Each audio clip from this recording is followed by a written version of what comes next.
नमस्कार, देवभूमि के दंगल में आप सभी का स्वागत है। मैं हूं आपके साथ यशी शुक्ला और देवभूमि के दंगल में आज हम बात करेंगे धामी का ऐलान 2025 का प्लान।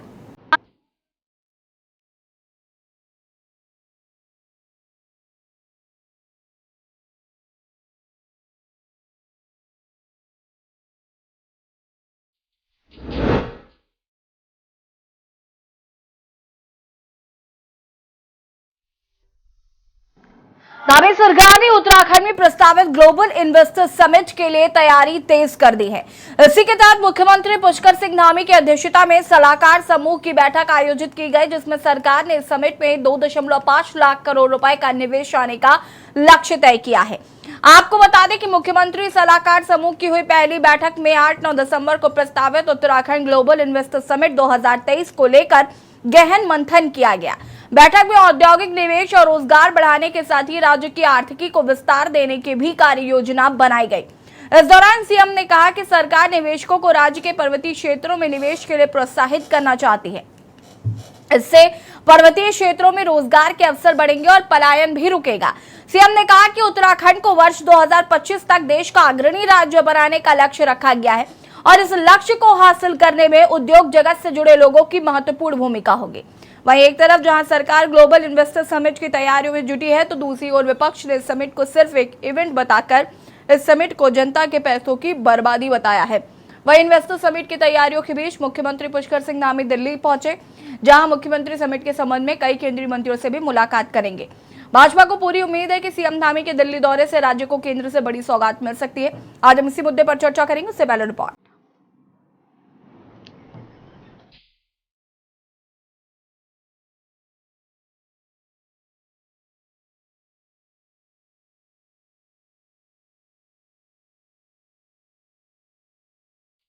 धामी सरकार ने उत्तराखंड में प्रस्तावित ग्लोबल इन्वेस्टर समिट के लिए तैयारी तेज कर दी है।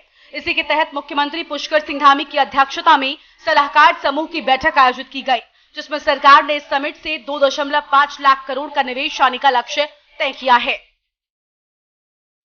बता दें कि मुख्यमंत्री सलाहकार समूह की हुई पहली बैठक में 8 और 9 दिसंबर को प्रस्तावित उत्तराखंड ग्लोबल इन्वेस्टर समिट 2023 को लेकर गहन मंथन किया गया। बैठक में औद्योगिक निवेश और रोजगार बढ़ाने के साथ ही राज्य की आर्थिकी को विस्तार देने की भी कार्य योजना बनाई गई है। इस दौरान सीएम ने कहा कि सरकार निवेशकों को राज्य के पर्वतीय क्षेत्रों में निवेश के लिए प्रोत्साहित करना चाहती है। इससे पर्वतीय क्षेत्रों में रोजगार के अवसर बढ़ेंगे और पलायन भी रुकेगा। सीएम धामी ने कहा कि उत्तराखंड को साल 2025 तक देश का अग्रणी राज्य बनाने का लक्ष्य रखा गया है। इस लक्ष्य को हासिल करने में उद्योग जगत से जुड़े लोगों की महत्वपूर्ण भूमिका होगी। वहीं एक तरफ जहां सरकार ग्लोबल इन्वेस्टर समिट की तैयारियों में जुटी है, तो वहीं दूसरी ओर विपक्ष ने इस समिट को सिर्फ एक इवेंट बताकर इस समिट को जनता के पैसों की बर्बादी बताया है। 2.5 लाख करोड़ के एमओयू हमारे हों, ऐसा लक्ष्य निर्धारित किया है। पिछला जो इन्वेस्टर समिट हुआ था उससे जस्ट दुगना जो है अभी लक्ष्य निर्धारित किया है और उस दिशा में हमको जिस प्रकार का एक वातावरण तैयार हुआ है उत्साहजनक है और लोग आना चाहते हैं। भाजपा के लोगों से कहना चाहती हूँ, दिल के बहलाने को गालिब ये ख्याल अच्छा है। हमने सुना था त्रिवेंद्र रावत जी के उसमें कि 1,40,000 करोड़ के एमओयू हुए हैं और धरातल पर 20,000 भी नहीं उतरा। अगर उतरा होता तो फिर हमारे युवा दर दर की ठोकरें नहीं खा रहे होते और आपकी लाठियों का भाजन न बन रहे होते। तो ऐसे में ये शिगुफे और जुमलेबाजी छोड़िए। जो इन्वेस्टर्स समिट में आप पैसा खर्च करेंगे वो लागत भी हमको वापस मिल जाए, वही गनीमत है। वहीं इन्वेस्टर समिट की तैयारियों के बीच मुख्यमंत्री पुष्कर सिंह धामी दिल्ली जाएंगे, जहां मुख्यमंत्री समिट के संबंध में कई केंद्रीय मंत्रियों से भी मुलाकात कर सकते हैं। भाजपा के प्रदेश मीडिया प्रभारी मनवीर चौहान ने कहा कि मुख्यमंत्री जब भी दिल्ली जाते हैं तो कोई न कोई सौगात प्रदेश की जनता के लिए लेकर आते हैं। उन्होंने कहा कि जिस तरीके से मुख्यमंत्री दिल्ली जा रहे हैं और उत्तराखंड में इन्वेस्टर समिट होनी है, उसको लेकर ये दौरा बहुत ही ज्यादा महत्वपूर्ण हो सकता है। वहीं जहां एक और कई मंत्रियों से मुलाकात कर सकते हैं, तो उत्तराखंड में आई आपदा को लेकर भी केंद्रीय मंत्रियों से बातचीत कर उचित मुआवजे की मांग कर सकते हैं। वहीं विपक्ष ने मुख्यमंत्री के दौरे पर कटाक्ष करते हुए सवालों की बौछार की है। निश्चित रूप से हमारे मुख्यमंत्री जब भी दिल्ली जाते हैं तो प्रदेश के लिए कुछ सौगात लेके आते हैं और ये दौरा भी जिस प्रकार से हमारा जो प्रदेश का प्रस्तावित इन्वेस्टमेंट समिट का है उसको लेकर के भी बात हो सकती है। और अन्य जो प्रदेश में हमारी आपदा से ग्रस्त प्रदेश है, आपदाएं जो आई हैं उसके संदर्भ में भी बातें हो सकती हैं। अन्य मंत्रीगणों से विभिन्न योजनाओं के संदर्भ में मुलाकात कर सकते हैं।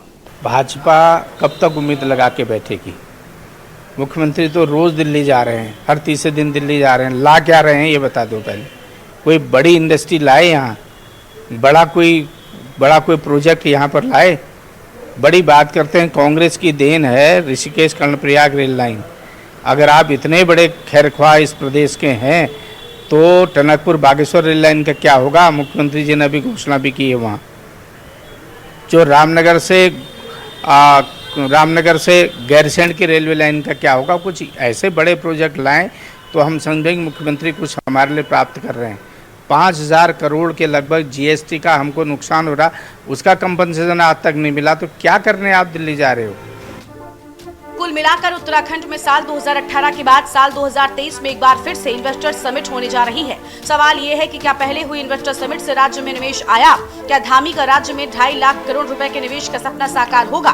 क्या निवेश के लिए इन्वेस्टर समिट ही एकमात्र रास्ता है या फिर सरकार को पहले इंफ्रास्ट्रक्चर समेत कई सुविधाओं पर सुधार करने की जरूरत है? उत्तराखंड डेस्क रिपोर्ट, के न्यूज इंडिया। जी हाँ, तो ग्लोबल इन्वेस्टर समिट जो है वो आयोजित की जा रही है। अब ऐसे में सवाल विपक्षी दलों के मन में है कि इन्वेस्टर समिट जो है महज एक शगुफा है। यहाँ इस इन्वेस्टर समिट के जरिए किसी भी तरीके का कोई व्यवसाय या किसी तरीके की कोई फैक्ट्री या कोई बहुत बड़ा निवेश उत्तराखंड में नहीं होने वाला है। इससे पहले जो इन्वेस्टर समिट हुई उसका कितना फायदा उत्तराखंड को हुआ, आज हम ये भी चर्चा में जानेंगे। साथ ही साथ हम ये भी जानने की कोशिश करेंगे कि धामी के दिल्ली दौरे का उत्तराखंड पर क्या असर पड़ेगा। क्या उत्तराखंड में कोई नई सौगात मिल सकती है? क्योंकि लोकसभा चुनाव है तो ऐसा लगातार माना जा रहा है कि हो सकता है कि केंद्र की तरफ से उत्तराखंड के लिए कुछ सौगात मिल सके। आज हम इसी पर चर्चा करेंगे। मेहमान हमारे साथ जुड़ चुके हैं, उनसे आपका परिचय करा देते हैं। कुंवर जपेंद्र सिंह जी प्रदेश प्रवक्ता बीजेपी से हमारे साथ जुड़ चुके हैं। शीशपाल सिंह बिष्ट जी प्रदेश प्रवक्ता कांग्रेस हमारे साथ जुड़ चुके हैं। विपिन खन्ना जी हमारे साथ जुड़ चुके हैं प्रदेश प्रवक्ता आम आदमी पार्टी। अनिल थपलियाल जी वरिष्ठ यूकेडी नेता हमारे साथ जुड़ चुके हैं और अरुण शर्मा जी वरिष्ठ पत्रकार हैं, वो भी हमारे साथ जुड़ चुके हैं। आप सभी का बहुत बहुत स्वागत है। और सबसे पहले शुरुआत में विपक्षी दलों से करना चाहूंगी क्योंकि उनको कुछ खास उम्मीदें नजर नहीं आ रही इस इन्वेस्टर समिट से। शीशपाल सिंह बिष्ट जी, शुरुआत आपसे ही कि अगर हम बात करें इन्वेस्टर समिट से आप ज्यादा खुश नहीं है, आप क्या मतलब कांग्रेस खुश नहीं है, क्या कहना चाहते हैं इस पर? नहीं यशी जी, किसने कहा हम खुश नहीं है? सबसे ज्यादा हम खुश हैं। मुख्यमंत्री जी बयान दे रहे हैं कि जो है 2.5 लाख करोड़ रुपए का निवेश उत्तराखंड में आएगा। मैं तो कह रहा हूँ भगवान बद्री विशाल जी उन पर और कृपा करें और यहाँ कम से कम 10 लाख करोड़ रुपए का निवेश उत्तराखंड में आए। हमारे बेरोजगारों को रोजगार मिलेगा, उद्योग पहाड़ चढ़ेंगे, राज्य में चकाचक समाजम जो है विकास बहेगा। तो हमसे ज्यादा खुश कौन होगा? लेकिन हम थोड़ा इसलिए निराश हैं क्योंकि राज्य के नौजवानों में जो निराशा और आशंका है वो इसलिए कि 2018 में भी यही सब्ज बाग हमें दिखाए गए थे। देश के यशस्वी प्रधानमंत्री नरेंद्र मोदी जी ने 2018 की इन्वेस्टर मीट का यहाँ पर उद्घाटन किया था। 1.5 लाख करोड़ रुपए के निवेश का जो है वादा राज्य की जनता से किया था कि 1.5 लाख करोड़ रुपए के MOU हुए हैं। वो 1.5 लाख करोड़ रुपए ढूंढे हुए कहीं दिखाई नहीं दे रहा है। मुझे कोई मीडिया रिपोर्ट आज तक ऐसी नहीं मिली, कोई भाजपा के मंत्री सरकार का बयान ऐसा नहीं मिला कि वो 1.5 लाख करोड़ रुपए का निवेश यहाँ पर आया और यहाँ के बेरोजगारों को उतना रोजगार मिला। क्योंकि उसके बाद जो पलायन आयोग इन्होंने गठित किया उसकी रिपोर्ट आई कि 270 लोग प्रतिदिन जो है उत्तराखंड से पलायन कर रहे हैं, 1 लाख लोग प्रति महीने साल। आप बताइए तो हम जो है उस 1.5 लाख करोड़ रुपए के इन्वेस्टमेंट के बाद इतना बड़ा पलायन जो है उसका सामना कर रहे हैं। तो जब रिजल्ट धरातल पर नहीं होंगे, और अभी मनवीर चौहान जी डिस्क्रिप्शन में कह रहे थे कि मुख्यमंत्री जी दिल्ली जा रहे हैं, सौगातें लेके आएंगे। वो बात सही है कि हर तीसरे दिन जाते हैं, सौगातें लाते हैं, लेकिन मुझे लग रहा है भाजपाइयों में ही बढ़ जाती है, वो धरातल पर नहीं उतरती, राज्य के युवाओं के काम नहीं आती, राज्य में कहीं दिखाई नहीं देती। तो पता नहीं ऐसी अदृश्य सौगातें कैसे ले आते हैं लोग, ये करिश्मा यही कर सकते हैं। तो ये चीजें हैं।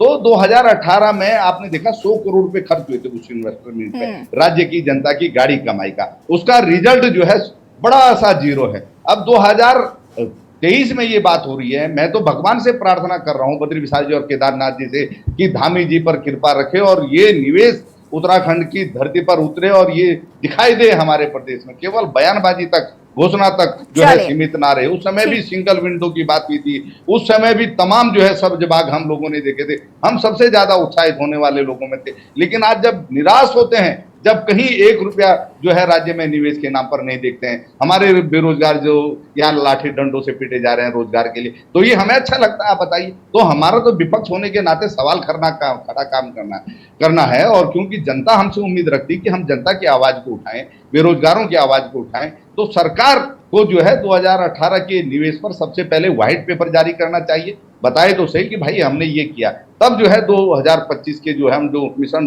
25 जो इन्होंने दिया है उसके सपने हम भी देखना शुरू करें। क्योंकि 2018 के बाद यशी जी इन्होंने कहा था कि मिशन 2020 का नारा था, राज्य जो है देश का अग्रणी राज्य बनेगा पूरे देश में। लेकिन 2023 में अब हम अगला नारा सुन रहे हैं 2025 का।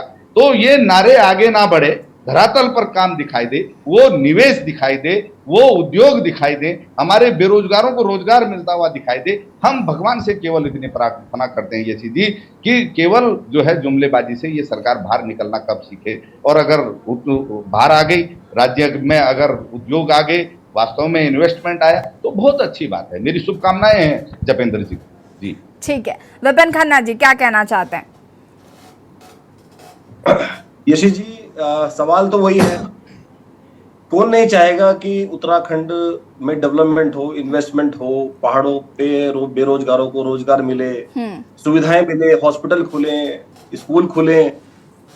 लेकिन अगर हम पीछे मुड़ के देखते हैं तो फिर वही जो शीशपाल जी ने सवाल उठाया, वही सवाल हमारे सामने खड़ा हो जाता है आके कि 2018 में 1.5 लाख करोड़ रुपए का 150 करोड़ रुपए का जो इन्वेस्ट हुआ था, जो आपने इवेंट किया था, इन्वेस्ट तो क्या होना था वो तो कहीं नजर नहीं आया, जो आपने इवेंट किया था उसका क्या हुआ? देखिए यशी जी, केवल और केवल ध्यान भटकाने वाले केवल जो असल मुद्दे हैं, प्रदेश सरकार मतलब भारतीय जनता पार्टी का एक बहुत प्री प्लान कार्यक्रम होता है कि जो मुख्य मुद्दे हैं उनसे ध्यान पब्लिक का कैसे भटकाया जाए। देखिए, पहाड़ों पर जब आप उनको सुविधाएं नहीं दे पाएंगे तो कैसे आप इन्वेस्ट करवा देंगे? खबर एक छपी है, मैं आपको आपके संज्ञान में ले आऊं कि देखिए खबर छपी हुई है, इसमें लिखा हुआ है कि जान जोखिम में डालकर गर्भवती महिला को गदेरा पार करवाया।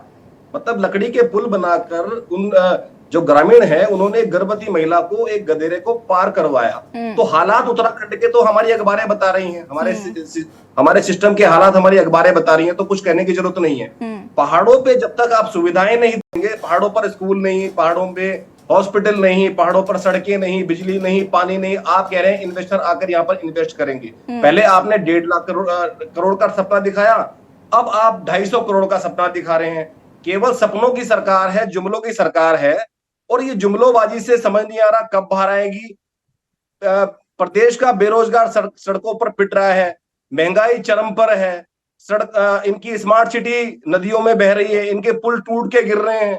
तो मुझे समझ में नहीं आ रहा है कि ये जो इवेंट करने जा रहे हैं इसका असली मकसद क्या है। और मुझे लगता है कि मुख्यमंत्री धामी जी जो दिल्ली का दौरा बार बार करके आते हैं और ये इनके नेता बोलते हैं कि बड़ी सौगात उत्तराखंड के लिए लेके आएंगे, तो मुझे लगता है कहीं ना कहीं वो अपनी कुर्सी को कहीं ना कहीं कुर्सी के पाए मजबूत करने के लिए दिल्ली का दौरा करते हैं और केवल वहां पर तस्वीरें साझा करके अखबारों में छपवा दिया जाता है कि मुख्यमंत्री जी वहां से बहुत बड़ी सौगात उत्तराखंड के लिए लेके आए हैं। लेकिन आज तक तो वो सौगात उत्तराखंड में कहीं नजर नहीं आई, क्योंकि आपको पता है अभी जोशीमठ का नया प्रकरण है और जोशीमठ पूरा का पूरा दरक गया और 300 करोड़ रुपए का केंद्र सरकार ने वादा किया था, वो भी अब तक धामी जी ला नहीं पाए। तो नया क्या करने जा रहे हैं और क्या लेकर आ रहे हैं, ये तो भगवान ही मालिक है। और मेरा मानना है कि हमारे भाजपा के बाई प्रवक्ता वो अच्छी तरह से बता पाएंगे कि धामी जी क्या सौगात लेके आए हैं। हम यहाँ पर अनिल थपलियाल जी का रुख करना चाहेंगे। अनिल जी, क्या कुछ कहना चाहते हैं इस पूरे संदर्भ में? इन्वेस्टर समिट का आयोजन किया जा रहा है, बहुत उम्मीदें हैं इस इन्वेस्टर समिट से और लगता है कि निवेश आएगा तो उत्तराखंड का कुछ भला हो पाएगा। सबसे पहले तो धन्यवाद करना चाहूंगा वर्तमान मुख्यमंत्री श्री धामी जी का कि उन्होंने सराहनीय कदम उठाया है और इतनी सोच आई है, देर आई दुरुस्त आई, लेकिन अगर राज्य हित में कोई काम हो रहा है तो उस पर टिप्पणी नहीं होनी चाहिए। सबसे पहली बात यह है, सबसे प्रथम बात यह है कि इन्होंने अभी अभी 3 चीजें जो मंथ में इस माह के अंतर्गत ही की हैं वर्तमान सरकार ने। भू कानून को लेकर के इन्होंने कहा हमारी चर्चा हो गई है। यूसीसी को लेकर के इन्होंने कहा कि हम इसको बहुत जल्दी लागू कर रहे हैं। अब जो मेन है, दिसंबर माह इन्होंने चुना हुआ ग्लोबल इन्वेस्टर मीट का। तो 2018 में भी 150 करोड़ का जो बजट था, उसमें केवल कनाडा, सॉरी क्या नाम है अपना, ये कर्नाटका और गोवा, यहाँ मीटिंगें हुई। इसके बाद उसके परिणाम क्या रहे वो पूरी जनता उत्तराखंड जानती है। और वो ग्लोबल इन्वेस्टर कहाँ गए? माननीय प्रधानमंत्री जी स्वयं आए थे। उन्होंने हमारी संस्कृति की झलक को देख करके और सब चीजें सराहनी, बहुत खुश होके गए कि यहाँ पे हम लोग भी बहुत खुश हुए, स्थानीय जनता भी बहुत खुश हुई कि ऐसा होगा वैसा होगा। और एक आशाएं थी, पूर्ण आशाएं थी। आज की डेट में बताऊं, अगर ये करते हैं, अगर ये ग्लोबल इन्वेस्टर मीट अगर दिसंबर में करते हैं, तो सबसे बड़ी बात यह है कि इनके पहाड़ों में जो विकास नहीं हुआ, पहाड़ों का रुख पलायन रुकेगा। और दूसरा, बेरोजगारी खत्म हो जाएगी।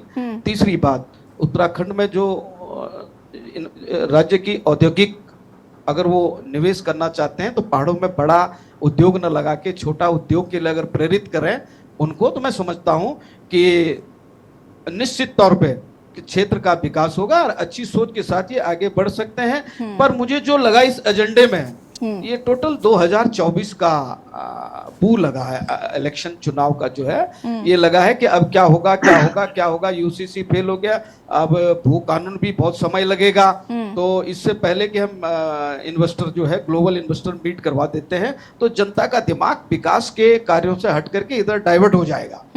अब रही बात, विपक्ष से भी मेरा अनुरोध रहेगा कि अगर कोई अच्छा काम हो रहा है तो हमें सजेस्ट करना चाहिए, ना कि उस पर टिप्पणी करनी चाहिए। क्योंकि कुछ काम हुए हैं, ऐसा नहीं है कि जो उत्तराखंड में काम नहीं हुए हैं। एक दल के सदस्य होने के नाते मैं ये जरूर कहूंगा, मैं भी देख रहा हूँ और स्थानीय निवासी हूँ, दल का सदस्य बाद में हूँ, पहले मैं उत्तराखंड का निवासी हूँ और पहाड़ी हूँ, प्योर पहाड़ी हूँ। मैं तो नहीं समझता हूँ कि मेरे ख्याल से जो पहाड़ की मूलभूत सुविधाओं को जितना मैं समझता हूँ असुविधाओं को उतना कोई दूसरा समझता होगा। तीसरी बात जो मेरी रही, अगर ये मेरा कहने का मतलब ये है कि अगर यही जो त्रिवेंद्र सरकार में हुआ था और उस समय जो कदम उठाए गए थे, तो इतने ढोल लगाड़े इतने तरीके से कि हमने सोचा पहला राज्य ये होगा कि जिसमें ग्लोबल इन्वेस्टमेंट अगर जल्दी हो गई तो बड़े बड़े उद्योग लग जाएंगे और रोजगार दर और बेरोजगारी दर खत्म हो जाएगी, वो ये खत्म हो जाएगा, वो खत्म हो जाएगा, तो उत्तराखंड विकास की ओर अग्रसर हो जाएगा।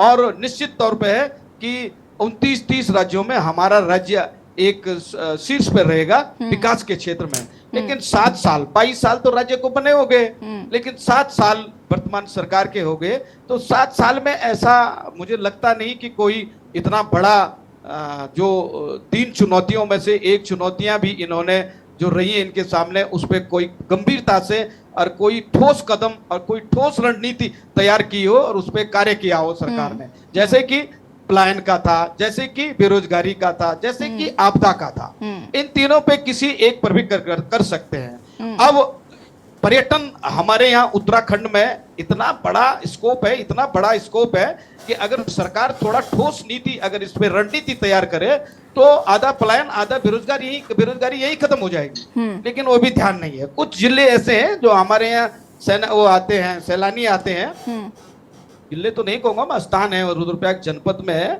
कुछ जगह हैं जैसे चोपता है, जोशीमठ है, औली है, गरसों है, ये पर्यटन स्थल है, यहाँ पे लोग आते हैं। यहाँ पे डेवलप करने को इनको सोचना चाहिए। ग्लोबल इन्वेस्टर इन्होंने बुलाए हैं, उनको सजेस्ट करें कि पहाड़ों में कहाँ कहाँ हम कर सकते हैं और पहाड़ों का पलायन रुक सके। तो बहुत अच्छी बात है, बहुत सराहनीय काम कर रहे हैं और मैं तो समर्थन करता हूँ इस बात का, लेकिन ये धरातल पे हो जो अभी चलिए वापस आएंगे अनिल थपलियाल जी, मैं वापस आऊंगी आपके पास। जपेंद्र जी, देखिए आपने यहाँ पर सुना है कि कोई भी इन्वेस्टर समिट से नाखुश तो नहीं है, सब चाहते हैं कि इन्वेस्टर समिट हो, बशर्ते उसका फायदा उत्तराखंड को हो और धरातल पर नजर आए।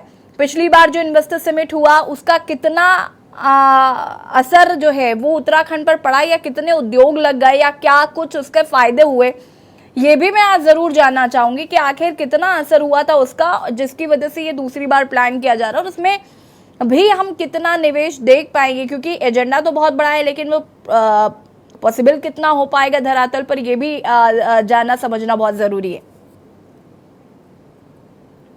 ने सभी वक्ताओं की बातों को सुना और ठीक है, इसमें बहुत अच्छा ये तथ्य ये रहा कि काफ़ी हमारे साथी जो हैं उसमें पॉजिटिव वे में भी नजर आए। तो देखिए, कोई भी सरकार हो, कोई भी मुख्यमंत्री हो, तो वो अपनी सरकार में ये चाहते हैं कि हमारा राज्य, हमारे लोग तरक्की करें। और जब राज्य और लोगों की बात आती है तो वहां दल नहीं देखा जाता कि हमारे दल के कौन है या दूसरे। प्रत्येक उत्तराखंड वासी को तरक्की का अधिकार है, प्रदेश को आगे ले जाने का अधिकार है। अब हमें थोड़ा सा डेवलपमेंट का एक फॉर्मूले को समझना होगा कि आजादी के 76 वर्षों के बाद भी आज हमारा देश विकासशील बना हुआ है। 1947 से लेके 2014 तक निरंतर सत्ता के ऊपर कांग्रेस का वर्चस्व रहा। कांग्रेस के साथ कांग्रेस के सहयोगी दल, जो कांग्रेस के ही सहयोगी दल माने जाते थे, उनका भी राज्यों में वर्चस्व रहा। विभिन्न राज्यों में, चाहे हम उत्तर प्रदेश की बात करें, हरियाणा पंजाब की बात करें, या नॉर्थ ईस्ट की बात करें, या साउथ की बात करें, तो कहीं ना कहीं भाजपा कहीं नजर नहीं आती थी। कहीं 13 दिन की सरकार बनी, कहीं 13 महीने की सरकार बनी अटल जी के टाइम पे। लेकिन उस समय की सरकारों ने, उस समय के हमारे नेतृत्व ने ऐसा प्रभाव छोड़ा, चाहे उन्हें 2 दिन काम करने का मौका मिला, जनता के बीच में निरंतर बने रहे। एक सार्थक विपक्ष के तौर पर हमेशा सरकार के साथ रहे। जहां सरकार ने अच्छा काम किया तो वहां उनकी आलोचना नहीं करी। सही मायनों में 2014 से भारतीय जनता पार्टी को देश के विभिन्न राज्यों में, जिसमें उत्तराखंड भी शामिल है, और केंद्र में काम करने का निरंतर मौका मिल रहा है। 2014 से आज मात्र हमें 9 वर्ष हुए हैं। इन 9 वर्षों में राज्यों में भी भारतीय जनता पार्टी के ऊपर जनता ने भरोसा जताया, और केंद्र में भी 2 बार जताया, और तीसरी बार फिर केंद्र में जनता भरोसा जताने जा रही है। तो प्रेशर बहुत है, और प्रेशर के साथ समाज हित की, प्रदेश हित की, विकास की राजनीति, ये भारतीय जनता पार्टी का एजेंडा है, इसमें कोई दो राय नहीं है। इसीलिए बार बार भारतीय जनता पार्टी की सरकार को राज्यों में और केंद्र में चुना जा रहा है, उन पे भरोसा किया जा रहा है। 2 शब्द बोल दो बोल रहे हैं आप, उस पे भी बोल रहे हैं आप। निश्चित रहें, आपको प्रत्येक आपके सवाल का जवाब मिलेगा, आपको प्रत्येक आपके सवाल का जवाब मिलेगा, आप निश्चिंत रहें। अब इन्वेस्टर समिट की बात हुई तो जपेंद्र जी इन्वेस्टर समिट पर हम बात करेंगे, चूंकि ब्रेक का वक्त हो रहा है, उसके बाद मैं वापस आऊंगी, लेकिन उससे पहले अरुण जी का भी रुख करना है। और देवभूमि के दंगल में आज हम बात कर रहे हैं धामी का ऐलान 2025 का प्लान, और आपको बता दें कि इन्वेस्टर समिट का आयोजन किया जा रहा है। ये इन्वेस्टर समिट कितना उत्तराखंड में असर डालेगी, या उत्तराखंड की जो अर्थव्यवस्था है उसको कैसे सुधारेगी, ये भी देखना होगा।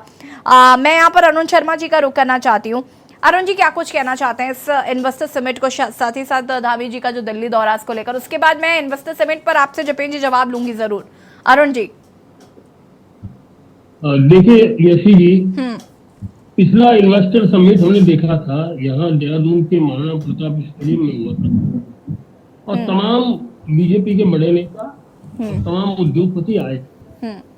और ये शंका जो शिषपाल भाई की है, ये बिल्कुल वाजिब है कि उसके परिणाम क्या हुए, ये आज तक सरकार बता नहीं पाई स्पष्ट रूप से। देखिए, जो हमारे 4 मैदानी जिले, हम ये माने कि देहरादून, गढ़चिरोली, हरिद्वार और नैनीताल, इनका खासकर जो मैदानी इलाका है, अगर नैनीताल की बात करें तो हल्द्वानी, रामनगर, तुलसीनगर पूरा, हरिद्वार पूरा, और देहरादून में खासकर देहरादून के आसपास का इलाका, सेला कोई कहे, या हम डोईवाला की तरफ कह दें, या माजरी की तरफ कह दें, लाल थप्पड़, यही इलाके ऐसे हैं जो डेवलप हुए हैं नारायण तिवारी के समय सिडकुल के रूप में, जहां अलग अलग क्षेत्रों में उद्योगों की स्थापना हुई, और उसके बाद से कोई नए इलाके डेवलप नहीं है। अब दूसरी चीज, एक बहुत बड़ा सवाल है, अगर पहाड़ में उद्योग आते हैं, पहाड़ की बात कर रहा हूं मैं, मैदान की नहीं कर रहा हूं, अगर पहाड़ में हमारी इको सेंसिटिविटी जो है उसके अनुरूप अगर उद्योग आते हैं, तो निश्चित तौर पर कहीं ना कहीं बेरोजगारी भी दूर होगी और पलायन पे रोक लगेगी। लेकिन हो ये रहा है कि हमारी पूरी की पूरी इकोनॉमी टूरिज्म पे डेवलपमेंट आधारित है, टूरिज्म पर आधारित है, पर्यटन पे आधारित है, और जिसकी वजह से हम लोग जो खासकर पहाड़ के इलाके हैं वो गर्मियों के इंतजार में रहते हैं कि पर्यटक आएगा और उससे वहां के लोगों को, स्थानीय लोगों को लाभ होगा। अब देखिए पर्यटन की अगर हम बात करें तो सीजन में चारधाम का और हेमकुंड साहिब का पर्यटन, और नैनीताल की बात करें, मसूरी की बात करें, या कैंपिंग की बात करें, राफ्टिंग की बात करें, ये पर्यटन होता है। सर्दियों में अगर हम डेवलप करना चाहें तो जैसे हमारे हिल स्टेशन है, औली है, गोरखियों है, इनको डेवलप किया जा सकता है। आज भी वहाँ मूलभूत सुविधाओं की कमी के कारण हम जिस तादाद में पर्यटकों को आमंत्रित करना चाहते हैं वो नहीं आ पाता। और यहाँ चारधाम की बात है, उसके लिए हमें कोई ब्रांडिंग की जरूरत नहीं है, नैनीताल मसूरी की ब्रांडिंग की जरूरत नहीं है। लेकिन जब तक हम नए टूरिस्ट डेस्टिनेशन डेवलप नहीं करेंगे, हमारी इकोनॉमी में सुधार नहीं होगा, हमारे पलायन पर रोक नहीं लगेगी, स्थानीय लोगों को रोजगार नहीं मिलेगा। ये तमाम बेसिक चीजें हैं। लेकिन कहीं ना कहीं देखिए, अगर इस तरह के इवेंट होते हैं तो उससे ब्रांडिंग होती है पहाड़ की। अभी हाल में G20 की 3 मीटिंगें उत्तराखंड में हुई, तो निश्चित तौर पर देश विदेश के लोगों को उत्तराखंड की संस्कृति को और पर्यटन को नजदीक से जानने का मौका मिला। उसी तरह अगर हम इन्वेस्टर समिट जो दिसंबर में प्रस्तावित है, निश्चित तौर पर अगर उसमें हम इंडस्ट्रीज के लोगों को, हमारे जो उद्योगपति है, उन्हें पहाड़ की तरफ आकर्षित कर पाए तो ही कहीं उसका लाभ होगा, वरना उसका कोई लाभ नहीं है। और ये देखिए, हमने बहुत पहले ये भाजपा के हुआ था कि एक जिले में 3 डेस्टिनेशन डेवलप करेंगे, शायद सब लोगों को याद हो। लेकिन वो 3 नए डेस्टिनेशन आज तक डेवलप नहीं पाए, पता भी नहीं लग पाया कि 3 जिलों में कितने डेस्टिनेशन नए बनाए हैं। अगर हम पुराने डेस्टिनेशन पे निर्भर रहे तो वहाँ जो क्षमता है यात्रियों की वो एक निश्चित क्षमता होती है। अगर पिछले दिनों याद हो कि ये हुआ कि इतने ही यात्री बद्रीनाथ जाइए, इतने ही नैनीताल जाइए, इतनी ही मसूरी जाइए, तो उससे लाभ नहीं हुआ। एक फील्ड गई है पूरी देश और दुनिया के अंदर, एक भ्रांति गई है कि यहाँ हम लोगों को पता नहीं क्या होगा, क्या मिलेगा, क्या नहीं मिलेगा, क्लियर नहीं कर पाई सरकार। और इस बार यात्रा में तो रजिस्ट्रेशन लागू कर दिया गया था कि बिना रजिस्ट्रेशन के कोई जा ही नहीं पाएगा। वो तो बाद में विरोध हुआ तो स्थानीय नागरिकों को उससे अलग किया गया, अगर सबको याद हो ये बात। तो ये तमाम चीजें हैं। और जब तक देखिए, जहां तक दूसरी बात है स्वामी जी के दिल्ली दौरे की, तो अब ये एक क्या कहें आदत सी पड़ गई उत्तराखंड के लोगों की कि महीने में मुख्यमंत्री को 3-4 बार दिल्ली जाना है, और अखबारों में सुर्खियां बनी है कि दायित्व बांटे जाएंगे, मंत्री पद भरे जाएंगे और कुछ नया होगा। लेकिन फिर वो 2-4 दिन 10 दिन बाद फिर वही उधार के 3 बात रह जाते हैं। और इस बार भी मुख्यमंत्री जी 3 दिन चले गए हैं। अब 3 दिन में ये पता लगा है कि इन्वेस्टर समिट के लिए तमाम केंद्रीय नेताओं को, उद्योगपति को आमंत्रित करने करेंगे, और जिससे वो दिसंबर में यहाँ आ सके। तो ये तमाम चीजें हैं। ठीक है अरुण जी, वापस आएंगे आपके पास। जपेंद्र जी, अपनी बात को पूरा करिए। इन्वेस्टर समिट, और मैं प्रीवियस इन्वेस्टर समिट की भी बात कर रही थी कि उसका कितना असर उत्तराखंड में हुआ, उस पर आपने अभी तक जवाब नहीं दिया। साथ ही साथ ये जो इन्वेस्टर समिट होगा, ये क्या धरातल पर काम करेगा, जो चिंता है अमूमन लोगों की और होनी भी चाहिए? देखिए, ये बिल्कुल हम मानते हैं, ये कहा जा सकता है कि जो पूर्व में इन्वेस्टर समिट हुआ तो उसके रिजल्ट्स तो आए, लेकिन वो रिजल्ट्स नहीं आए जिन रिजल्ट्स की आशा की जा रही, क्योंकि वो भी प्रदेश हित में लिया गया निर्णय था, और अब भी प्रदेश हित में ही ये चीजें आगे जा रही हैं। तो निश्चित तौर पर इन्वेस्टर समिट को लेकर निरंतर प्रयास करना और कामयाबी के साथ इन्वेस्टर्स के मन में ये भरोसा जताना कि उत्तराखंड एक परफेक्ट डेस्टिनेशन बनता जा रहा है। ठीक है, टूरिज्म एक बहुत महत्वपूर्ण इंपॉर्टेंट सेक्टर है इन्वेस्टर्स का, लेकिन टूरिज्म के इत्र जिस तरह से हमारे पहाड़ के अंदर छोटे उद्योगों की आवश्यकता महसूस हो रही है। अब कर्णप्रयाग तक हमारा रेलवे ट्रैक चला गया है, कर्णप्रयाग तक हमारा रेल स्टार्ट हो जाएगा, उसके बाद कर्णप्रयाग के बाद इंटीरियर में और टिहरी गढ़वाल, पौड़ी गढ़वाल और कुमाऊं मंडल को जोड़ते हुए और आगे की योजनाएं हैं भविष्य की। तो ये बहुत जरूरी हो जाता है कि हम सिर्फ टूरिज्म आधारित उद्योगों पे ना रहकर और भी छोटे उद्योगों की तरफ बढ़े। तो उस पे सरकार और माननीय मुख्यमंत्री जी ने चिंतन मनन करा है और उस दिशा में प्रयास आगे बढ़े हैं। चाहते तो हम सब यही है ना कि इन्वेस्टर समिट के माध्यम से हम भरोसा जता सकें और इन्वेस्टर्स को लाने में कामयाब हो सकें। तो हमें पूरा भरोसा है कि माननीय मुख्यमंत्री जी के नेतृत्व में निश्चित तौर पर ये इन्वेस्टर समिट एक कामयाबी के साथ आगे बढ़ेगी और हम इन्वेस्टर्स को उत्तराखंड के प्रति आश्वस्त कर पाएंगे कि अगर वो उत्तराखंड में पर्वतीय जनपदों में अलग तरह के उद्योगों की आवश्यकता है, मैदानी जनपदों में अलग तरह के उद्योगों की आवश्यकता है और पर्यटन के क्षेत्र में भी इसे किस तरह से आगे बढ़ाया जाए, नए डेस्टिनेशन कहाँ पॉइंट किए जा सकते हैं, उन्हें डेवलप करना है। उसके लिए अलग से राज्य सरकार बजट की व्यवस्था कर रही है। तो आने वाले समय में हम ये देखेंगे, क्योंकि ये इसलिए भी जरूरी हो जाता है, हम बार बार डिबेट में कहते हैं कि सरकार के ऊपर, माननीय मुख्यमंत्री जी के ऊपर सबसे बड़ा प्रेशर शीशपाल जी का जरा इस पर रिएक्शन ले लेते हैं। शीशपाल जी अनम्यूट कीजिएगा। यशी जी देखिए, भारतीय जनता पार्टी के प्रवक्ता अभी कह रहे थे कि जो भी फैसला है सरकार जनहित में लेती है। ये किस तरीके से जनहित में फैसले लेते हैं, मैं जरा उसकी तस्वीर आपको दिखा देता हूँ। 4.5 साल तक त्रिवेंद्र सिंह रावत जी प्रदेश के मुख्यमंत्री थे और उन्होंने खूब जनहित में फैसले लिए। फिर तीरथ सिंह रावत जी प्रदेश के मुख्यमंत्री थे और जितने दिन भी वो प्रदेश के मुख्यमंत्री रहे उन्होंने त्रिवेंद्र जी के सारे फैसले जो है पलटे, वो भी जनहित में पलटे। तो प्रदेश की जनता इनकी जनहित की जो है व्याख्या भली भांति अब समझ गई है। और जो इन्वेस्टर मीट की विफलता है 2018 वाले की, जो उसने 100 करोड़ रुपया जनता की गाड़ी कमाई का खर्च किया, उसका हिसाब आज तक नहीं मिल रहा। वो जो है इन्वेस्ट कहीं आज तक नहीं दिखाई दे रहा। आखिर क्यों?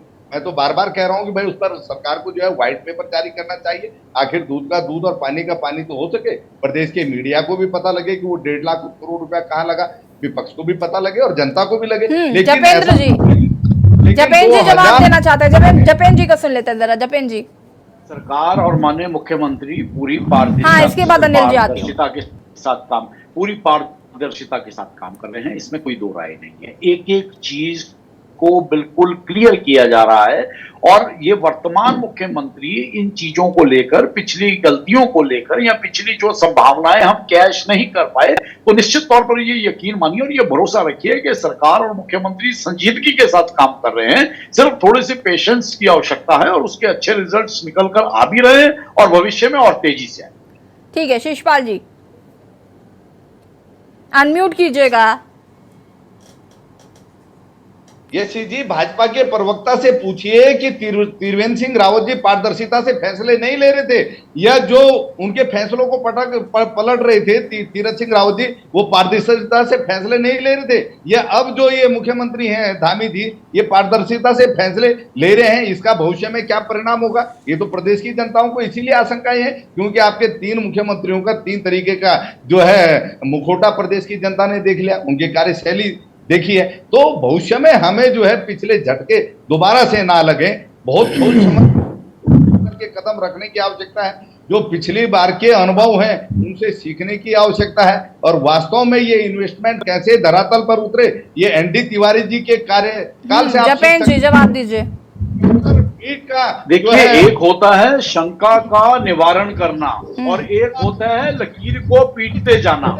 तो ठीक है, हमारे कांग्रेसी मित्र अगर नेगेटिविटी के साथ राजनीति को आगे बढ़ाना चाहते हैं, हाँ अनिल जी इसके जज्बात नेगेटिव पॉलिटिक्स करना चाहते हैं तो ठीक है, उनका स्वागत है।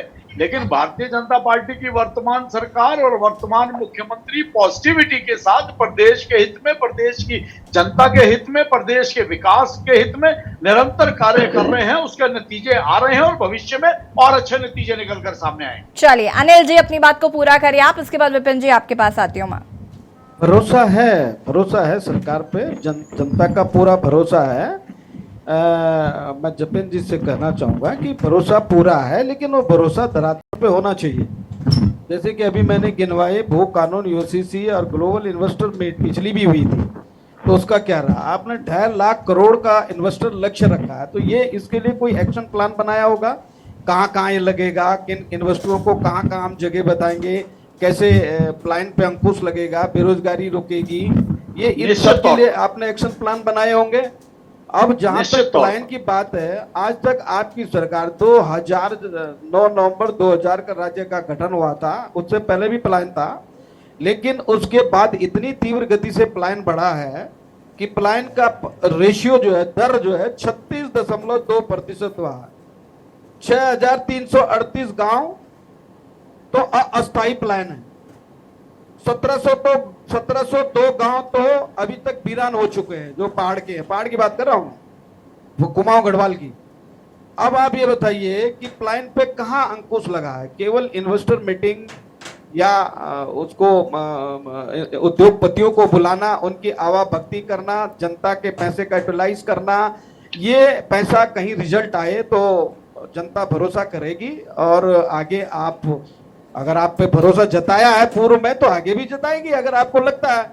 लेकिन अगर आप धरातल पे कोई काम करें, केवल घोषणाएं करें, केवल कानून कागजों में तैयार करें और धरातल पे इंप्लीमेंट न करें, तो ये भूल जाएगा। क्योंकि ये बागेश्वर चुनाव से ही पता लग जाएगा आपको, जो उपचुनाव है बागेश्वर में, इसी से पता लग जाएगा। एक तो ना सिंपैथी कार्ड चलेगा, ना आप दया धर्म कार्ड चलेगा। केवल किस प्रत्याशी ने क्या काम किया, ना चेहरे देखे जाएंगे, अब काम कार्य रिजल्ट कार्ड देखा जाएगा। रिजल्ट कार्ड क्या रहा 7 साल में, और रिजल्ट कार्ड लेके जाना पड़ेगा। बिल्कुल हम सहमत हैं आपसे, समझाना पड़ेगा व्यक्तिगत रूप से, क्योंकि अब उत्तराखंड का और केंद्र सरकार बिल्कुल निश्चित तौर पर देश को और प्रदेश को विकसित करने की बच्चा समझ गया है। Anil ji hold on. जन तक योजनाओं का लाभ ले जाने, अनिल जी, अनिल जी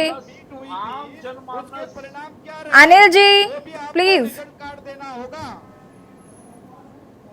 जपेन जी अपनी बात को फटाफट पूरा करिए आप। कार्ड देना होगा, जो पैसा कर्नाटक में, Goa Anil ji I am requesting you please. निश्चित तौर पर देखिए, हम बिल्कुल सहमत हैं आपकी बात से। सरकार, चाहे राज्य की सरकार हो या केंद्र सरकार हो, वो ये जानती है कि भारत के अंदर भारत की जनता उन पे क्यों भरोसा जता रही है। और जो बार बार भारतीय जनता पार्टी के प्रति, माननीय प्रधानमंत्री जी के प्रति, माननीय मुख्यमंत्री जी के प्रति जो जनता और वोटर ने जो भरोसा जताया है, तो ये हम जानते हैं कि किस तरह से जनता के हित में काम। आपकी शंकाओं से हम दोहराए नहीं है, आपकी शंकाओं से सहमत है, लेकिन उन्हीं शंकाओं के आधार पर भारतीय जनता पार्टी की वर्तमान सरकार, राज्य की सरकार निरंतर कार्य कर रही है। और इसी प्रेशर में काम करना भारतीय जनता पार्टी के प्रत्येक कार्यकर्ता, प्रत्येक मंत्री, प्रत्येक विधायक को पता है कि हमें एक सर्विस सरकार को देनी है। सेवा भाव से राजनीति, प्रदेश को अग्रणी राज्य बनाने की दिशा में आगे ले जाना, देश को अग्रणी पंक्ति में खड़ा करना। और जिस तरह से ये परिवर्तन पिछले 9 वर्ष से निरंतर हो रहे हैं, आवाज डिस्कनेक्ट हो रही है, आवाज क्लियर नहीं आ रही। कहीं रिजल्ट और बेहतर हो सकते थे, तो यही आपकी इन्हीं शंकाओं के निवारण हेतु की और बेहतरी के लिए ठीक है। अनिल थपलियाल जी का जरा वॉइस चेक करिए, उन तक आवाज नहीं पहुंच पा रही है। ठीक है जपेन जी, मैं वापस आऊंगी। विपिन खन्ना जी। रोजगार से पहले एक अग्रणी राज्य में रूप में स्थापित करने की दिशा में जो भी, देखिए जपेंद्र जी, सपने बहुत बड़े हैं। 2025 ज्यादा दूर नहीं है, 2025 ज्यादा दूर नहीं है, और हम देख लेंगे कि क्या कुछ 2025 के लिए क्या सोचा गया और क्या हो रहा है उत्तराखंड में। और हम उम्मीद करते हैं और हम चाहते हैं दिल से कि इन्वेस्टर समिट का असर उत्तराखंड पर पड़े और ज्यादा से ज्यादा निवेश हो, ताकि उत्तराखंड का कुछ भला हो सके।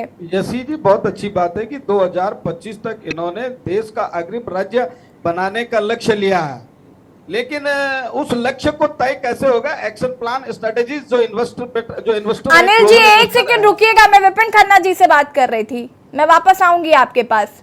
विपिन खन्ना जी। यशी जी, 2025 तक उत्तराखंड को अग्रणी राज्य बनाने का जो सपना धामी जी दिखा रहे हैं, वो त्रिवेंद्र सिंह रावत जी ने भी दिखाया था कि 2022 तक हम अग्रणी राज्य उत्तराखंड को बना देंगे और $5 ट्रिलियन। अनम्यूट कीजिएगा।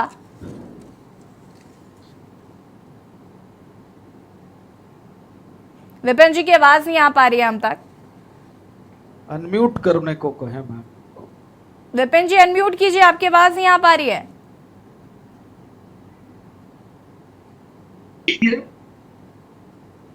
विपिन जी की आवाज हम तक नहीं आ पा रही, उनकी आवाज को प्लीज फिक्स किया जाए। शीशपाल जी, देखिए अग्रणी, देखिए जब शंका का निवारण शंका का निवारण तब हो सकता है जब शंका पैदा ना हो, लेकिन यहाँ पर शंका पैदा हो चुकी है। एक आपने जो 2018 में ये समिट करवाया था, इवेंट करवाया था, मैं तो इवेंट नाम दूंगा इसको, उसमें आपने 100 करोड़ रुपए बर्बाद कर दिए। अभी जपंदर भाई ने खुद एक्सेप्ट किया कि उसके पॉजिटिव रिजल्ट नहीं आ पाए, तो क्या गारंटी है कि इसमें आप लाखों करोड़ रुपए बर्बाद करेंगे तो उसके रिजल्ट पॉजिटिव आएंगे, जबकि आप निवेशकों को उत्तराखंड में सुविधाएं मुहैया नहीं करवा पा रहे हैं। देखिए, निवेशकों को तो सुविधाएं मुहैया कराने की बहुत दूर की बात है। अभी लंबा चौड़ा भाषण अभी जपेंद्र भाई ने दिया और पूरी की पूरी 70 साल की सरकारें नाप डाली इन लोगों ने, लेकिन ये भूल गए कि 15 साल उत्तराखंड में भारतीय जनता पार्टी की सरकार भी रही है। आप पलायन पे कोई काम नहीं कर पाए, आप बेरोजगारी पे कोई काम नहीं कर पाए, आप स्वास्थ्य पे कोई काम नहीं कर पाए, आप शिक्षा पे कोई काम नहीं कर पाए। शिक्षा में तो बड़े बड़े आयाम गढ़ दिए उत्तराखंड ने, उस पर आप कुछ नहीं कर पाए। महिला सुरक्षा पे आप कुछ नहीं कर पाए, आप स्मार्ट सिटी पे कुछ नहीं कर पाए। आपके पास करने के लिए है क्या? केवल मेन मुद्दों से ध्यान भटकाने का केवल एकमात्र ये शिकूफा छोड़ती है भारतीय जनता पार्टी। देखिए, अगर इन्वेस्टमेंट समिट होता है, लोगों को रोजगार मिलता है, उत्तराखंड में डेवलपमेंट होता है, उसमें किसको आपत्ति होगी? क्या मैं ये चाहूंगा कि मेरे उत्तराखंड में इन्वेस्टमेंट ना हो, या मेरे भाइयों को रोजगार ना मिले, या महिला शक्ति मजबूत ना हो, या उत्तराखंड में स्वास्थ्य, शिक्षा, बिजली, पानी की सुविधाएं ना हो? कौन नहीं चाहेगा। लेकिन शंका तब पैदा होती है जब आप एक बार फेल हो जाते हैं और दोबारा से आप उसी काम को करते हैं बिना प्लानिंग। बिल्कुल शीशपाल जी ने बिल्कुल ठीक कहा, आप श्वेत पत्र जारी करिए, आप बताइए, रूट प्लान बताइए अपना, कहां कहां आप इन्वेस्टमेंट करवाना चाह रहे हैं, किन पहाड़ी क्षेत्रों में आप इन्वेस्ट करवाना चाह रहे हैं, उससे क्या रिजल्ट निकलेंगे। आप अपनी पूरी प्लानिंग उत्तराखंड के जनता के सामने रखिए, उसके बाद आप इवेंट करिए, कौन रोकता है। जपेंद्र जी बताइए। श्वेत पत्र जारी करिए, अपना रोड मैप सामने रखिए, ये सवाल यहाँ पर विपक्षी दल उठा रहे हैं। उनका मानना है कि ऐसा करना चाहिए सरकार को, क्योंकि देखिए बहुत करोड़ों रुपए खर्च होने वाले हैं इन्वेस्टर समिट में। लेकिन बड़ी बात यह है कि जैसे कि आपने खुद स्वीकार किया इस बात को कि वो उतना इफेक्टिव नहीं रहा, तो इसकी क्या गारंटी है कि ये भी इफेक्टिव रहेगा? जपेंद्र जी। देखिए दो चीजों को आप समझिए। एक होती है साफगोई और एक हॉनेस्टी की राजनीति, और ये वर्तमान सरकार के साथ ये तथ्य बिल्कुल निकल कर सामने आ रहा है कि जो माननीय मुख्यमंत्री जी कहते हैं उसे करने का निश्चित तौर पर ईमानदारी से प्रयास करते हैं, उसके रिजल्ट्स आते हैं। अब ये तो यहाँ बैठे हमारे सभी साथी चाहते हैं ना, पार्टी के लोग 4 साल बेमिसाल का नारा दे चुके हैं त्रिवेंद्र रावत सरकार को, क्या वो बेमिसाल थे? भाई साहब आप भी तो, अब हम आपको देखिए पॉजिटिव पॉलिटिक्स करिए। आप भी तो दिल्ली को बेमिसाल बनाने की बात करते रहे और क्या बना दिया, हम उस पर नहीं जा रहे हैं, है ना, हम उस पर नहीं जा रहे हैं। आपने पंजाब का क्या हाल कर दिया, हम उस पर नहीं जा रहे हैं। हम देखिए, जब हम आरोप प्रत्यारोप पे आते हैं तो आपके ऊपर बहुत आरोप लग सकते हैं, लेकिन जब हम पॉजिटिव राजनीति की बात करते हैं, अगर हम सब लोगों को प्रदेश का अगर हम लोगों को दर्द है हम प्रदेश को अगर आगे ले जाना चाहते हैं तो हम एक सार्थक बहस का हिस्सा बने। ठीक है, आप लोग एक विपक्षी दल होने के नाते सत्ता पक्ष पर आरोप लगा सकते हैं, सत्ता पक्ष पर शंकाएं जता सकते हैं। जपेंद्र जी देखिए, ये तो सीधी सीधी, एक सेकंड शिषपाल जी रुकिएगा, मैं आऊंगी आपके पास। देखिए जपेंद्र जी, बात यहाँ पर ये हो रही है कि जो अन्य मुद्दे हैं आप उनसे ध्यान भटकाने के लिए ये इन्वेस्टर समिट ले आए हैं, और धामी जी दिल्ली तो अक्सर ही जाते रहते, तो इस बार दिल्ली गए हैं तो क्या नया है? दिल्ली जाते ही रहते हैं वो तो। अच्छा, अब आप ये बताइए, इन्हीं हमारे विपक्षी साथी ही सलाह दिया करेंगे इन्वेस्टर समिट कब करना है, क्योंकि चुनाव तो हर वर्ष है, ये लोकतंत्र है और भारतीय लोकतंत्र में 6-8 महीने बाद कोई ना कोई चुनाव आ जाता है। हमने कहा सरकार श्वेत पत्र जारी करे, रोड मैप बताए, क्या क्या पॉलिसीज हैं इन्वेस्टर समिट की, कैसे कैसे इन्वेस्ट होगा, कहाँ कहाँ इन्वेस्ट होगा। अब आप 2 मिनट जनता के अब आप 2 मिनट सुनना चाहेंगे? ठीक है, आपका अब आप सुनना चाहेंगे? ठीक है, आपका ये सुझाव है, ठीक है, हम ये माननीय मुख्यमंत्री जी तक ये बिल्कुल संदेश पहुंचाएंगे कि विपक्ष की मांग है श्वेत पत्र की जारी किया जाए, और आपसे भी अनुरोध है कि आप अपने विधायक जो जनता ने जो प्रतिनिधि चुन के भेजे हैं वो क्यों पे जो है टेप लगा लेते हैं विधानसभा में। वो माननीय मुख्यमंत्री जी से रोज मिलते हैं, वो जनता के हित में जो आप डिबेट का हिस्सा बना रहे हैं वो बताएं, कहें कि ठीक है शिषपाल जी, फटाफट अपनी बात को पूरा करेंगे। एक सेकंड जपेंद्र जी, योजना के तहत इस समिट को करने का आगे कदम बढ़ाए। ठीक है शिषपाल जी, अनम्यूट कीजिएगा। देखिए यशी जी, भारतीय जनता पार्टी के प्रवक्ताओं के पास जवाब नहीं होता है। जो सवाल उनसे किए जाते हैं या सरकार पर जो आशंकाएं विपक्ष की रहती हैं, हाँ, विपक्ष के दलों के तमाम सवालों का जवाब देने के लिए, जो उन पर उंगली उठाने के लिए वो 24 घंटे जो है तैयार रहते हैं। अब यहाँ पर अब हमारी ये हम बोलने का समय मांग रहे हैं, अब आप इसे मत समझिएगा कि हम आप पे उंगली उठा रहे हैं। था वो इन्वेस्टमेंट क्यों नहीं आ रहा। मैंने यशी जी सुझाव इनको दिया कि इन्वेस्टमेंट कैसे आता है, ये एनडी तिवारी जी से ये क्यों नहीं सीखते।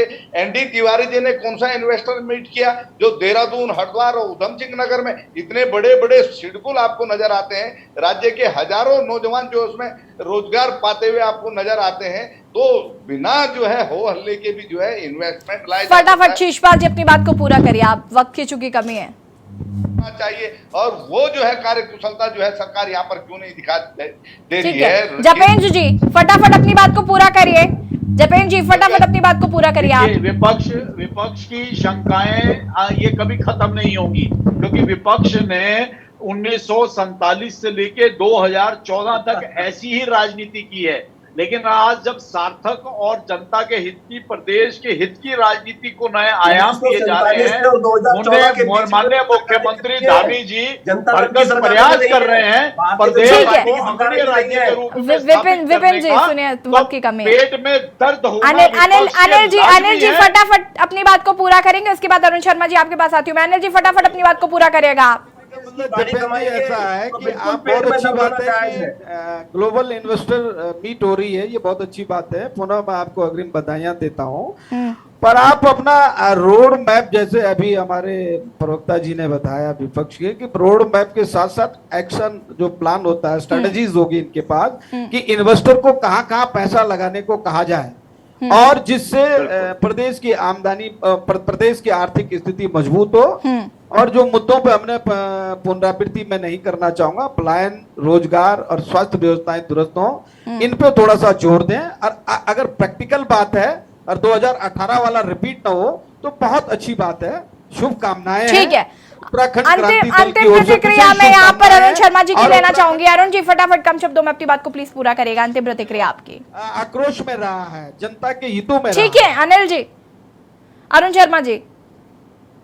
यशी जी, निश्चित तौर पर मेरा ये मानना है कि हम लोगों को आशावादी होना चाहिए, निराशावादी नहीं। हो सकता है पहले कुछ गलतियां हुई हो, तो उन गलतियों में सुधार की गुंजाइश तो हमेशा रहती है। ऐसा तो नहीं होता कि गलती है तो वो पत्थर की लकीर हो गई। और अगर अरुण जी, हमने खुले मन से स्वीकार है कि हो सकता है कुछ कमी रह गई हो। देखिए, मैं ये कह रहा हूं कि अगर धामी जी पिछली चीजों को मिटाकर भुलाकर एक नई दिशा और दशा इस राज्य को देना चाहते हो तो हम स्वागत करेंगे। और विश्लेषण के लिए अच्छा टाइमिंग देखिए, टाइमिंग बहुत एक्यूरेट है। 19 में लोकसभा चुनाव हुए तो 18 में समिट हो गया, अब 24 में लोकसभा चुनाव है तो 23 में इन्वेस्टर समिट। लेकिन हम बार बार यही कह रहे हैं कि हम सब लोगों को बहुत मुस्कुरा रहे हैं। नहीं होना चाहिए और ये उम्मीद करनी चाहिए कि उत्तराखंड राज्य के विकास में ये इन्वेस्टर समिट नए आयाम पैदा करेगा, नए आयाम गढ़ेगा, इसी उम्मीद को होना चाहिए। बिल्कुल, हम सभी यही उम्मीद करते हैं कि उत्तराखंड में निवेश हो, उत्तराखंड का भला हो। विपक्षी दल भी यही चाहते, भले कटाक्ष कर रहे हो लेकिन चाहते वो भी यही है कि निवेश हो और उत्तराखंड का भला हो सके। जपेंद्र जी, हम उम्मीद करते हैं कि जो विपक्ष जो बातें कह रहा है या जो सुझाव आपको मिले हैं वो आगे तक जरूर पहुंचेंगे और इस ओर जरूर ध्यान दिया जाएगा। आप सभी का बहुत बहुत शुक्रिया चर्चा में शामिल होने के लिए। और देवभूमि के दंगल में आज हम बात कर रहे हैं इन्वेस्टर समिट जो शुरू होने वाली है उत्तराखंड में, उसको लेकर धामी जी बहुत आश्वस्त नजर आ रहे हैं। उनका साफ कहना है कि निवेश उत्तराखंड में होगा तो उत्तराखंड को रोजगार मिलेगा, पलायन रुकेगा, ये तमाम मुद्दों की रोकथाम होगी। लेकिन इससे पहले जो इन्वेस्टर समिट हुआ उसका कुछ खास असर उत्तराखंड में दिखा नहीं था, तो इसे एक इवेंट करार दे रहा है विपक्ष। और विपक्ष का मानना है कि एक श्वेत पत्र जारी करना चाहिए, क्या कुछ रोड मैप है वो बताना चाहिए ताकि ये समझ में आए कि सरकार किस दिशा में किस तरह से काम कर रही है। उम्मीद करते हैं कि उत्तराखंड में निवेश जो होगा उससे उत्तराखंड का भला होगा। फिलहाल देवभूमि के दंगल में इतना ही। देखते रहिए के न्यूज़ इंडिया। नमस्कार।